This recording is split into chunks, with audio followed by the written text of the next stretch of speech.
And like I had a vision several years ago where I was on the streets and I get to the park. This wasn't the vision. The vision came later. I'm with you. To clarify, I get to the park and there's this 9-year-old boy that I knew, and he comes up to me and says, "Gio, I killed a boy last night." And I thought I misunderstood him. And I said, "You did what?" And he said, "I killed a boy." And he said, "This boy was talking about me. He was lying about me, and I couldn't let him get away with that. So while he slept, I took my knife and I stuck it in his throat." And I just felt my heart explode. This was like in our first year in Hasifi. And immediately I went into, what can I do for this kid? Like, what can I do to help him? And what can I do to prevent these things from happening? And then we walk a little bit further and there's 2 babies lying on cardboard. Their moms are off smoking crack somewhere. They're hungry. Rachel picks one up. Another girl picks up another. Someone goes buy formula. And then I sit down and I'm just like thinking in my head, we had just opened Bethany, our first girls' home. It was full already. So I'm already thinking like, okay, we need more space. Like I was totally in that place of like, what do I need to do to solve all these problems? Right. And then these 5 girls come and sit down in front of me, and on Street Church, we'll paint the nails of the girls and just a time to pray over them, speak life, prophesy over them. And these 5 I knew, they were all like 10 to 15 years old. All of them had been in prostitution to one degree or another, not necessarily on a street corner, but they'll give their bodies, for example, to street boys for protection, or they'll give their bodies to be able to get food. Right. And I'm looking at these girls, and I just thought at the time Layla was like 6. And I just thought, man, this could be my daughter.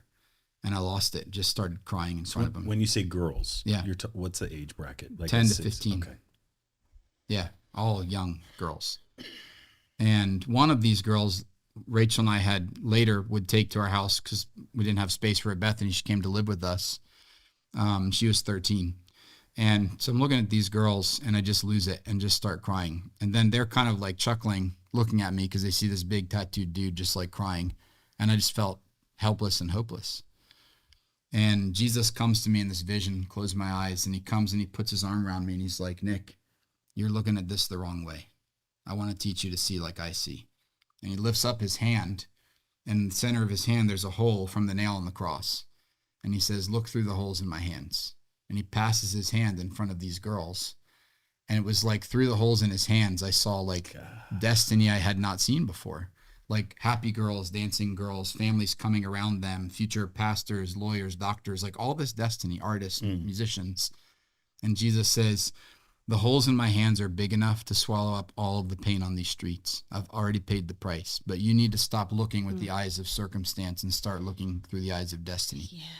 And it totally changed our life because I think one thing we see in the missions community, especially missionaries that are working in traumatic areas, whether it's war zones or trafficking, whatever, it consumes you because all day long you just see horrible things. It can feel so big.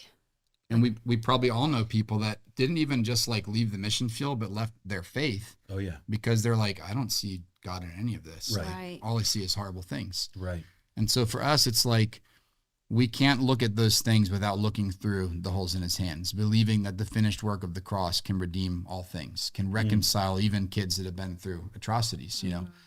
And so for us, like that shores of grace, you know, it's like, it's that place of margin between like the ocean of God's love and the brokenness of the world. And I believe the church is that margin. Like we're the ones who are to meet people where they are and bring them to the baptism of love in God for that they would come to know Jesus.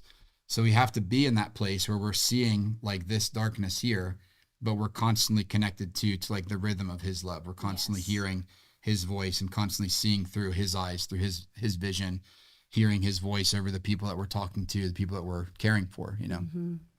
Yeah. Yeah.